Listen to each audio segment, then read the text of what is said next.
बिस्मिल्लाहिर्रहमानिर्रहीम।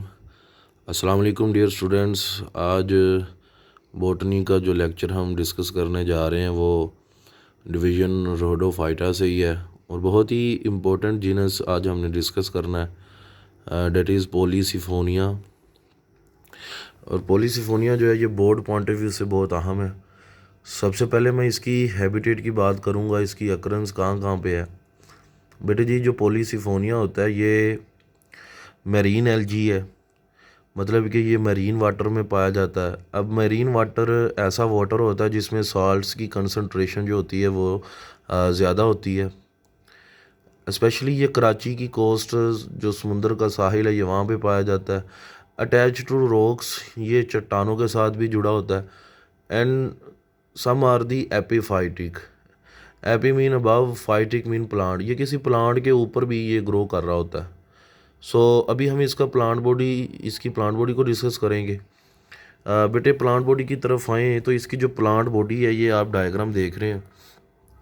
Plant body में आपको ये कुछ एरिया नज़र आ रहा होगा, इसे हम कहते हैं disc, attachment disc. Attachment disc के निचली साइड पे रूट लाइक स्ट्रक्चर निकले होते हैं जिसे हम राइजोइड्स कहते हैं। राइजोइड्स जो होते हैं ये हेल्प करते हैं for the attachment to substratum. अब इस अटैचमेंट डिस्क से एरियल पार्ट निकलता है जिसे हम सेंट्रल साइफोन कहते हैं। इस अटैचमेंट डिस्क से एक इरेक्ट ब्रांच निकल रही है, एरियल पार्ट, सीधी ब्रांच निकल रही है जिसे हम सेंट्रल साइफोन कहते हैं। इस सेंट्रल साइफोन जो है ये आगे जाके फर्दर लेटरल और फिर सब ब्रांचेस बनाता है। तो ये एक जनरल और बहुत ही सादा सा पॉलीसिफोनिया का स्ट्रक्चर है। अब इस स्ट्रक्चर को हम और डिटेल से अगर हम डिस्कस करें तो बेटे जी, ये जो स्ट्रक्चर है ये मैंने इसे थोड़ा सा डिटेल में डिस्कस किया है। सबसे पहले ये अटैचमेंट डिस्क होती है। अटैचमेंट डिस्क से नीचे राइजोइड्स निकले होते हैं। अब ये जो राइजोइड्स होते हैं ये ए सेप्टेट है। ए सेप्टेट मीन इनमें सेप्टा नहीं है। अगर आप ये नीचे डायग्राम देखें तो ये मैंने ए सेप्टेट मैंने डायग्राम शो किया है कि इसमें सेप्टम नहीं है। लेकिन ऑन दी अदर हैंड अगर हम सेप्टेट की बात करें तो फॉर एग्जांपल ये एक सेल है, एक फिलामेंट है, तो इसके अंदर सेप्टा होंगे जो डिफरेंट सेल को सेपरेट कर रहे होंगे, सेप्टम होगा। अब हम ज़रा इसके स्ट्रक्चर को डिस्कस करते हैं। मतलब हमने राइजोइड्स के बारे में डिस्कस किया जो ए सेप्टेट होते हैं।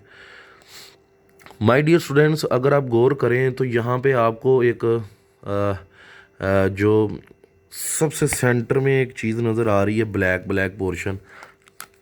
ये जो ब्लैक पोर्शन है ना, इसे हम नाम देते हैं सेंट्रल साइफोन। इसे हम क्या नाम देते हैं? Central siphon. ठीक हो गया। जो कि इरेक्ट होता है, हमने अभी इसे डिस्कस किया है कि ये इरेक्ट होता है इस सेंट्रल साइफोन के गिर्द। अब इसे साइफोन क्यों कहते हैं? पोली साइफोन इसका नाम क्यों है? साइफोन का आप इधर मतलब ले सकते हैं कि लेयर्स या ट्यूब्स। पोली मीन मैनी। अब इसमें मैनी लेयर्स होती हैं। फॉर एग्जांपल, सबसे पहले सेंटर में ये जो आपको ब्लैक ब्लैक नज़र आ रही है ये सेंट्रल साइफोन इसे कहते हैं। अगर आप देखें तो सेंट्रल साइफोन के गिर्द एक और लेयर लेटरल साइड्स पे अटैच है ग्रीन कलर में। इसे हम कहते हैं पेरी सेंट्रल फिलामेंट। क्या कहते हैं? Pericentral filament. और ये क्या करता है? It surround the central siphon. आप देख रहे हैं ये सेंट्रल साइफोन को सराउंड कर रहा है। और ये 1 और 2 लेयर्स भी हो सकती हैं। ठीक हो गया।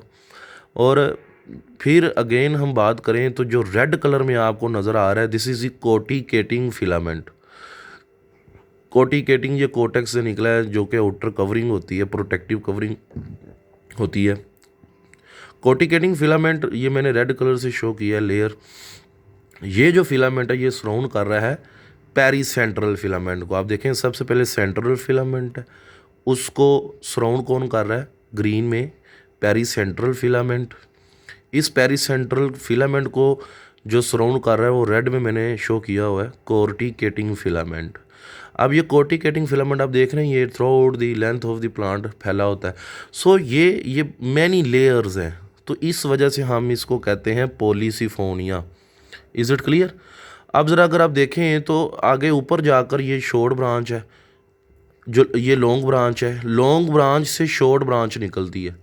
अब ये शॉर्ट ब्रांच जो होती है ये इसमें इतनी ज़्यादा लेयर्स नहीं है। अगर आप देखें इसे हम कहते हैं ट्राइकोब्लास्ट कहते हैं, जो हेयर लाइक स्ट्रक्चर होता है और शॉर्ट फिलामेंट है। ये लॉन्ग फिलामेंट है, यहाँ से लेके यहाँ तक ये लॉन्ग फिलामेंट है और ये शॉर्ट ब्रांचेस दे रहा है जिसे हम कहते हैं शॉर्ट फिलामेंट, जो कि हेयर लाइक है और इसे हम कहते हैं trichoblast.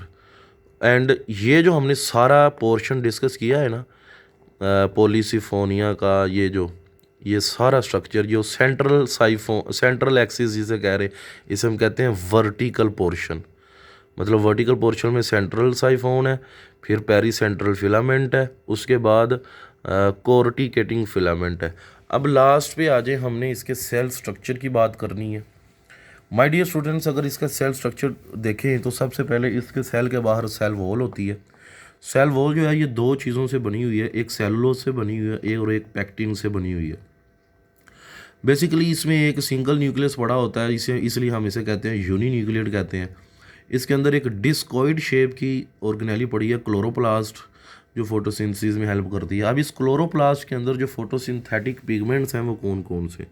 Chlorophyll A, chlorophyll D, carotene, xanthophyll, phycoerythrin and phycocyanin, ये सारे फोटोसिंथेटिक पिगमेंट्स मौजूद होते हैं क्लोरोप्लास्ट में। एंड लास्ट में that is a very important point note, that is the pyrenoids are absent. इसमें पायरिनॉइड्स एब्सेंट होते हैं। सो फिर ये फूड स्टोर किस तरह करते हैं जी? इनमें रिजर्व फूड मटेरियल होता है फ्लोरिडीन स्टार्च। क्या होता है? Floridean starch. It is very important MCQs point of view, objective point of view, कि इसमें pyrenoids are absent. I hope बेटा ये लेक्चर, आज का हमारा इंट्रोडक्टिव लेक्चर, ये आपको समझ आ गया होगा। Thank you very much. अल्लाह हाफिज़।